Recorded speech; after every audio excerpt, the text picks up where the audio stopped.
Welcome to the modern food environment, Long time no see, Rav. Let's see what you gotta say. where you got tomatoes bigger than your hand because you buy it based on weight. Okay, I like big tomatoes.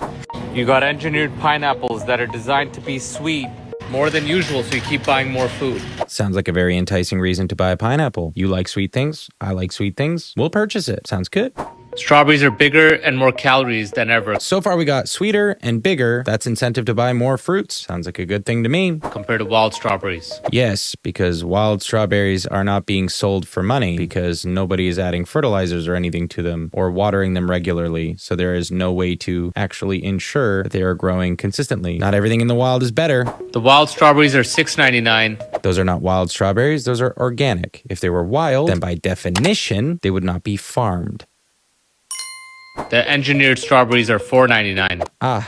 Engineered strawberries, aka conventional strawberries, which are cheaper and larger. Apparently, Rav has a problem with affordable fruits. So if I understand this correctly, you want people to consume even less fruits than they're already consuming. Got it. Pomegranates are not supposed to be the size of my hand, they're supposed to be small. This is more sugar and calories. If you're feeling emasculated by a pomegranate, that sounds like a you issue. Potatoes used to be the size of chickpeas, now potatoes are bigger than my hand. I feel like every time he opens his mouth, I'm gonna have to pop in and just say, so what's the problem with that? Carrots today are orange and full of starch. Back in the day, they used to be tiny and fibrous. They also used to be poisonous, but now they have beta carotene in it.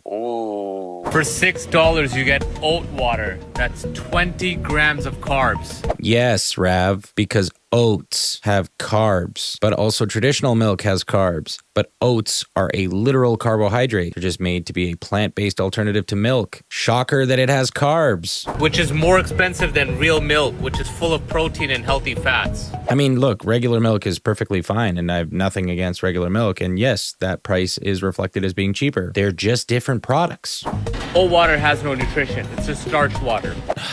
I mean, by definition, that is nutrition. What the are you talking about? And look, I'm walking around the outside of the grocery store, and there's chips, there's candies, and this is why 88% to 93% of people are sick. And they blame you. They say you're the issue, you're lazy, you're undisciplined. But the reality is we're just stuck in the system, eating this food to make us sick, then take medications to keep us alive enough to keep eating the sick food, and you can't get out of the cycle. Remember, follow the money. A wise man once said, everything's a conspiracy when you don't know how anything works. That wise person is this random commenter. So shout out to you, King. Also, to that last point, yeah, let's follow the money. $750 million. That's how much Unicity brings in annually. You may be wondering, Eden, what's Unicity? That's the company that he is a part of the multi-level marketing scheme, where they sell a fiber supplement that is so overpriced, but people buy into it. Farmers trying to get people to eat more fruits, that's the real problem here. Follow the money.